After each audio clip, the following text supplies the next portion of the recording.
Imerso nesta narrativa da infância de Modric, somos transportados para um enredo extraordinário e quase inacreditável, como se saído diretamente de uma produção cinematográfica. A trajetória que o levou a se tornar uma das maiores lendas de todos os tempos começou em um cenário impactante, quando a guerra envolveu seu país e seu avô foi capturado por tropas inimigas.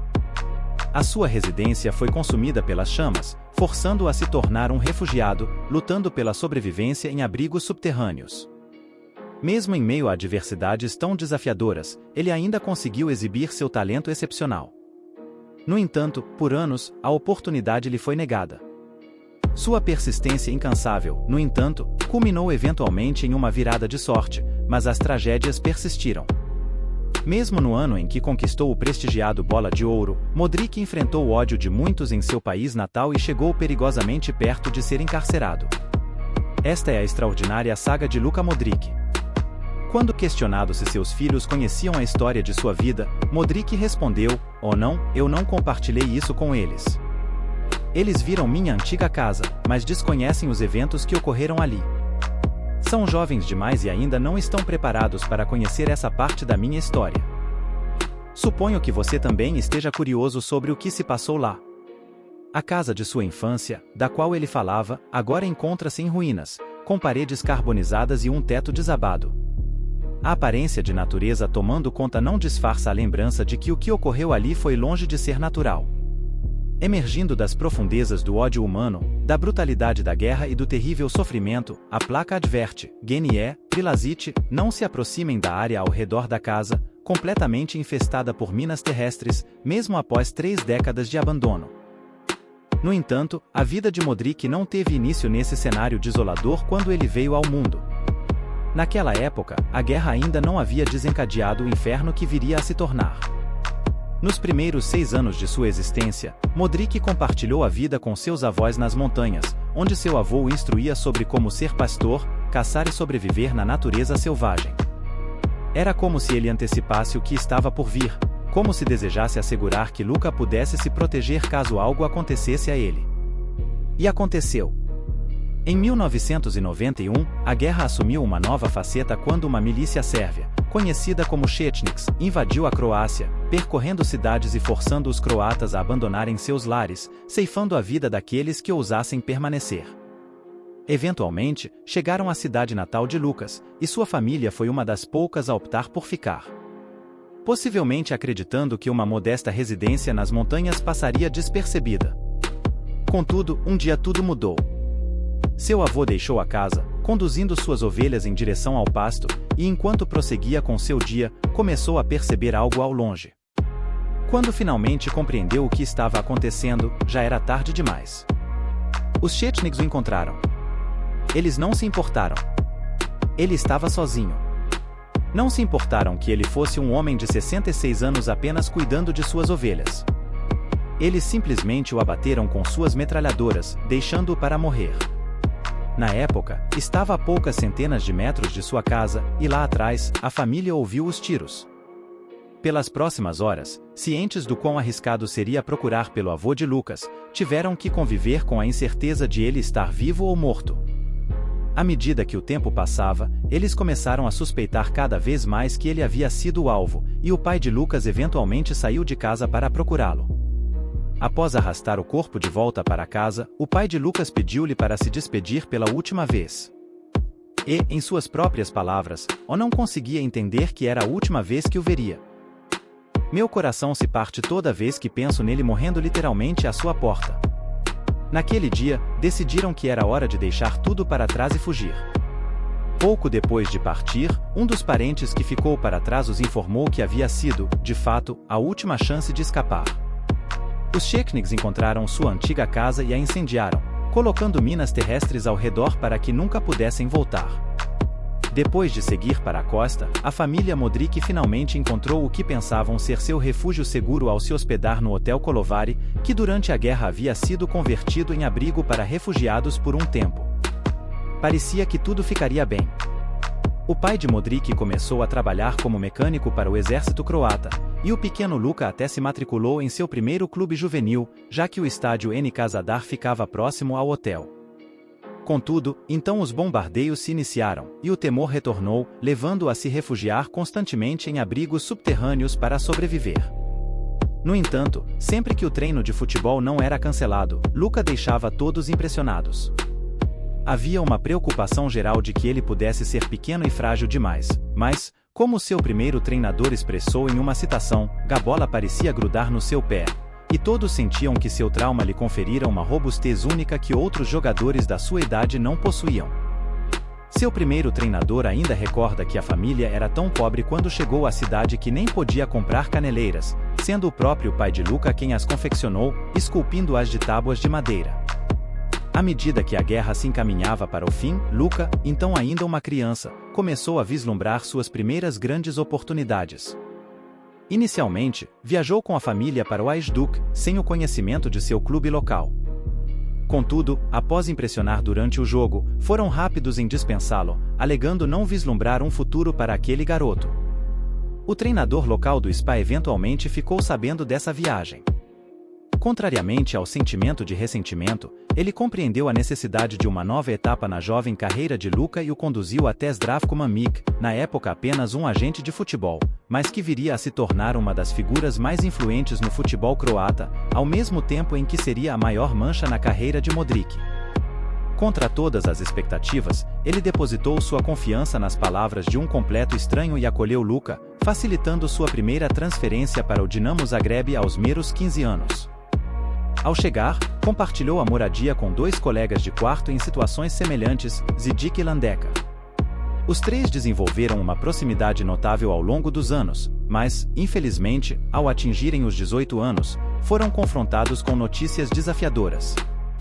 Seriam emprestados ao Zrinski Mostar na Liga Bósnia, conhecida por sua intensidade física. Dizem que os jogadores são enviados para lá quando os clubes querem se livrar deles. Considerando que Modric não era reconhecido por sua força física, muitos esperavam que ele fracassasse. Contudo, ele se tornou o herói do clube, resgatando-os do rebaixamento com sua atuação extraordinária. Surpreendendo a todos ao conquistar o prêmio de melhor jogador da liga, mesmo aos 18 anos, em uma liga considerada desafiadora para ele e sua equipe, que encerrou a temporada na metade inferior da tabela.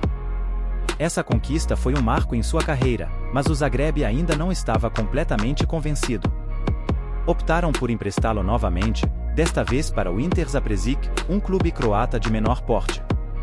O curioso é que Modric foi tão dominante em sua passagem pelo time que, na metade da temporada, estavam em segundo lugar na primeira fase da Liga Croata. Enquanto Modric recebia o prêmio de jovem jogador do ano, o Zagreb literalmente enfrentava uma de suas piores temporadas, lutando pela sobrevivência. Nos playoffs de rebaixamento, onde talvez não teriam sobrevivido se Modric não tivesse retornado para salvá-los, ao término da temporada, ele recebeu seu primeiro montante de dinheiro e, sem hesitar, o investiu na compra de um apartamento para sua família em Zadar, proporcionando-lhes finalmente um ambiente confortável para viver. Durante esses 3 anos, Modric formou parceria com jogadores como Lari, Kao Luka, o frequentemente esquecido prodígio Eduardo da Silva, e até mesmo Mandzukic, liderando o Dinamo numa notável recuperação, saindo do 7º lugar para conquistar o título da Liga por 3 anos consecutivos. Modric conquistou o prêmio de jogador do ano 2 vezes, encerrando sua última temporada na Liga pelo clube com 13 gols e 11 assistências, uma contribuição para gol a cada 82 minutos. Ao vencer a Liga com uma vantagem de 28 pontos, ele consolidou sua posição como um dos jovens talentos mais impressionantes da Europa, despertando o interesse de clubes como Barcelona, Arsenal, Manchester City e Chelsea. No entanto, Modric escolheu assinar com o Tottenham, que ofereceu uma soma significativa de libra 16,5 milhões pelo jogador, tornando-o a contratação mais cara da história do clube. Infelizmente, inicialmente, tudo deu errado. Desde uma lesão no joelho em seu 4º jogo até ser escalado fora de posição e, acima de tudo, o Tottenham passando por um período de péssima forma, com apenas uma vitória nos primeiros 10 jogos. Isso levou muitos a questionarem seu talento, mas após a chegada de Harry Redknapp, tudo mudou. O novo treinador se encantou por ele, construindo a equipe em torno de sua habilidade, o que instantaneamente transformou o desempenho do time. Agora, com uma série de 10 jogos e apenas uma derrota. Na temporada seguinte, mesmo após uma lesão séria na perna, ele continuou a impressionar ainda mais, com Redknapp afirmando que ele era o sonho de qualquer treinador, dedicado aos treinos e nunca se queixando. Ele poderia integrar qualquer equipe entre as 4 melhores, e isso ficou evidente quando o Tottenham terminou entre os 4 primeiros pela primeira vez em 21 anos, garantindo sua estreia na Liga dos Campeões. Em seguida, ao formar uma parceria com Gareth Bale, os dois embarcaram em uma incrível jornada na Liga dos Campeões, derrotando Inter e AC Milan, com Bale sendo agraciado com o prêmio de Jogador do Ano da Liga. Apesar de Modric ter recebido o prêmio de Jogador do Ano do clube, com Sir Alex até mesmo mencionando que, em sua opinião, Modric havia se destacado. Neste ponto, Modric começou a mostrar seu lado mais polêmico, tentando forçar uma transferência para o Chelsea, primeiro por meio de declarações públicas e depois recusando-se literalmente a jogar o primeiro jogo da temporada. No entanto, o Tottenham rejeitou todas as ofertas, forçando-o a permanecer por mais um ano. Infelizmente, o drama resultou em uma temporada mais discreta para Modric, e no final, ele se transferiu para o Real Madrid por apenas 30 milhões de libras, 10 a menos do que o Chelsea havia oferecido. Apesar disso, ao conquistar seu primeiro troféu no Real Madrid, apenas 36 horas após assinar o contrato, ficou claro que ele não estava mais jogando pelo Tottenham. No entanto, mais uma vez, ele enfrentaria desafios em seu novo clube. Mourinho havia liderado o Real Madrid em momentos emocionantes, mas naquela época, o vestiário estava em tumulto. Brigas pareciam eclodir toda semana, e com um meio-campo sólido composto por Khedira, Ozil e Xabi Alonso, não havia espaço real para Modric, que era frequentemente escalado fora de sua posição habitual. Enquanto o clube despencava para uma desvantagem de até 16 pontos em relação ao Barcelona até o Natal, e com todos os jornais em busca de um bode expiatório, o jornal Marca, devido ao seu preço relativamente alto e sua modesta contribuição de apenas um gol e uma assistência, nomeou Modric como a pior contratação da temporada. Seria possível errar mais? Na segunda metade da temporada, Modric se destacaria ao contribuir para o gol decisivo no El Clásico, marcando o gol da vitória contra o Manchester United na Liga dos Campeões e, de maneira geral, destacando-se como um dos melhores e mais consistentes jogadores da equipe. Essa distinção se tornou ainda mais significativa com a chegada de Carlo Ancelotti, elevando Modric de uma peça-chave para alguém que deixaria sua marca na história do clube, sendo um dos destaques na histórica La Décima, inclusive contribuindo para o gol decisivo na final. No entanto, Modric sequer foi indicado ao Bola de Ouro, e depois de começar a temporada seguinte com uma lesão na coxa que o afastou por 4 meses, 2015 não seria mais fácil, embora certamente tenha sido o ano que tornou sua influência evidente para todos. Enquanto o Real Madrid falhava em conquistar títulos sem ele, ainda havia um lado positivo, pois os resultados fracos eventualmente levariam à chegada de Zidane. Não falaremos sobre Benítez, mas começamos uma das equipes mais dominantes do futebol moderno, vencendo a Liga dos Campeões logo em seu primeiro ano. Zidane descreveu Modric como um mestre do jogo, o elo que torna toda a equipe possível. Esse tipo de elogio finalmente lhe rendeu sua primeira indicação ao Bola de Ouro, mesmo que ele tenha recebido apenas um ponto. Não se preocupe, porque na temporada seguinte, chegamos a outra final da Liga dos Campeões, desta vez com uma assistência na final. Isso não apenas o colocou em 5º lugar na classificação final do prêmio, mas também lhe garantiu o prêmio de meio-campista do ano da UEFA. Após 2 anos de consistência impressionante, com Modric destacando-se nos debates sobre o melhor jogador do mundo em 2018, as estrelas se alinharam, e ele viveu um ano inesquecível e, para ser justo, um ano muito controverso, antes mesmo de começar. Modric assumiu o protagonismo ao vencer a Bola de Ouro de melhor jogador do torneio, enquanto o Real Madrid conquistava a Copa do Mundo de Clubes antes de embarcar em uma fase eliminatória incrível na Liga dos Campeões, que os viu conquistarem o título pela 3ª vez consecutiva, algo que ninguém havia alcançado antes. E finalmente, ele se juntou à Croácia para a Copa do Mundo de 2018. Mas antes disso, uma série de decisões ao longo de mais de uma década culminaram em um de seus pontos mais baixos. Lembra-se de Mamić, o agente que deu a Modric uma chance no Zagreb antes mesmo de vê-lo jogar? Bem, Mamić acabou se tornando uma das principais figuras do futebol na Croácia, eventualmente assumindo o cargo de diretor executivo do Dinamo. No entanto, ele usou métodos questionáveis para alcançar seu objetivo, desde envolvimento em negócios obscuros durante a guerra até a exploração de jovens jogadores por meio de contratos impiedosos. Ele ameaçava de morte qualquer jornalista que se opusesse a ele, praticava manipulação de resultados, evasão fiscal e suborno. Tornou-se um dos homens mais procurados e odiados na Croácia. Em 2018, após sobreviver a uma tentativa de assassinato, a polícia finalmente o encontrou e o condenou a 6 anos de prisão. Antes de ser capturado, Mamić fugiu do país. Mas como isso está relacionado a Modrić?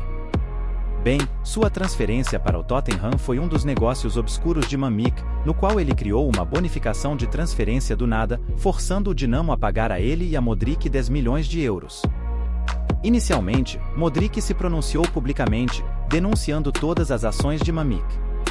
No entanto, quando chegou o momento de depor no tribunal, Modrić voltou atrás em cada declaração que havia feito.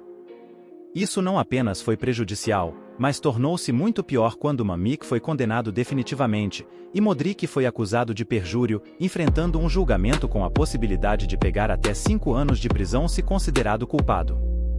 Por que ele decidiu mentir em tribunal? Parece incerto, mas, depois de alinhar seu depoimento com Mamić, Modrić tornou-se uma decepção nacional. Cânticos contra ele eram entoados, figuras públicas se manifestavam contra ele, e até mesmo um enorme grafite foi colocado no hotel onde ele cresceu, dizendo a Modrić que está ameaçando Mamić com 5 anos de prisão, com um país inteiro contra ele. Ninguém acreditava que Modrić teria qualquer chance de se destacar na Copa do Mundo antes da primeira partida. A primeira pergunta na coletiva de imprensa foi sobre como ele se sentia em relação ao julgamento. Modrić não gostou nada e rebateu dizendo: "Você não tem perguntas mais inteligentes." À medida que o torneio começou, ele assumiu imediatamente o controle, sendo nomeado o melhor jogador da fase de grupos e liderando a Croácia para a liderança de um grupo na Copa do Mundo pela primeira vez em sua história. Apesar de ter perdido um pênalti no final, a Croácia avançou. Em seguida, suas performances incríveis contra a Rússia e Inglaterra os levaram à primeira final da Copa do Mundo, onde a Croácia finalmente caiu, perdendo para a França, com outra grande atuação de Modrić que consolidou seu lugar como o melhor jogador do torneio, levando-o a conquistar a bola de ouro ao retornar à sua cidade natal. Após o término do torneio, dezenas de milhares estavam esperando. Em uma semana, Modrić compensou meses de decepções, e após mais algumas ótimas atuações com o Real Madrid, incluindo um gol e uma assistência na final da Copa do Mundo de Clubes, ao chegar dezembro, tornou-se o melhor mês da vida de Modrić. Primeiro, porque todas as acusações contra ele foram retiradas. Em segundo lugar, porque, após 10 anos de domínio de Ronaldo e Messi, Modrić tornou-se o primeiro jogador a vencer a bola de ouro. Foi uma vitória controversa, e muitos de vocês provavelmente vão apontar isso nos comentários, mas o foco deste vídeo não é esse. O ponto é bem resumido nesta citação de Modrić: "É com cada conquista, lembranças da guerra e da minha infância vêm à mente. Penso no meu avô. É difícil aceitar que ele não pôde testemunhar minhas conquistas." Na temporada seguinte, talvez devido à saída de Cristiano Ronaldo e Zidane, o Real Madrid enfrentou sérias dificuldades, sofrendo 2 derrotas para o Barcelona e sendo eliminado da Liga dos Campeões e da Copa del Rey, tudo em uma única semana. Enquanto isso, Modrić persistia na carreira, enfrentando os momentos mais desafiadores de sua trajetória. Apesar de alguns sugerirem que ele estava envelhecendo, nos 2 anos subsequentes, ele ressurgiu, superando todas as expectativas. Atuando de maneira extraordinária aos 36 anos, tornou-se um dos principais jogadores na incrível campanha do Real Madrid na Liga dos Campeões. Superando desvantagens em todos os 3 jogos que antecederam a final, Modrić conquistou sua 5ª Liga dos Campeões na carreira.